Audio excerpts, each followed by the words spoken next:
Nama saya Puan Syakira binti Syakir. Saya dari Giat Mara Gombak.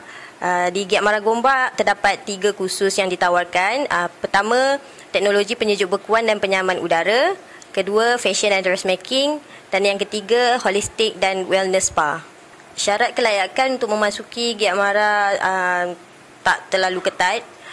Pertama, berumur 15 tahun ke atas. Kedua, mempunyai minat kepada kemahiran yang dimohon. Boleh membaca dan boleh menulis. Jangka masa kursus untuk ketiga-tiga program yang ditawarkan di sini adalah selama 6 bulan bagi teknologi penyejuk bekuan dan penyaman udara, 6 bulan juga untuk fashion dan dressmaking, juga 6 bulan untuk holistic and wellness spa.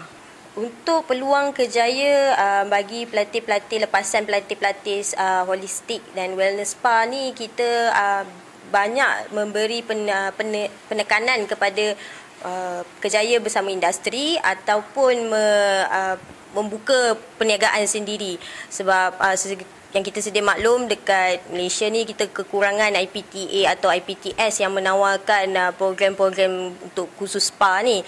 So bagi pelatih-pelatih Giat Mara ni, kita ada option lah, sama ada kita membantu dia mendapatkan peluang kerjaya di hotel ataupun di spa-spa yang ada di Malaysia ni, ataupun mereka boleh membuka perniagaan sendiri, sebab kita ada program inkubator di bawah Jabatan Pembangunan Usahawan yang menyediakan geran kepada mereka untuk membuka perniagaan mereka sendiri. Kita juga mempunyai hubungan yang sangat rapat dengan pihak industri, dan selalunya pelatih-pelatih ni sebelum habis program mereka selama 6 bulan, mereka akan ditemuduga oleh industri-industri untuk diberikan peluang kerjaya kepada mereka.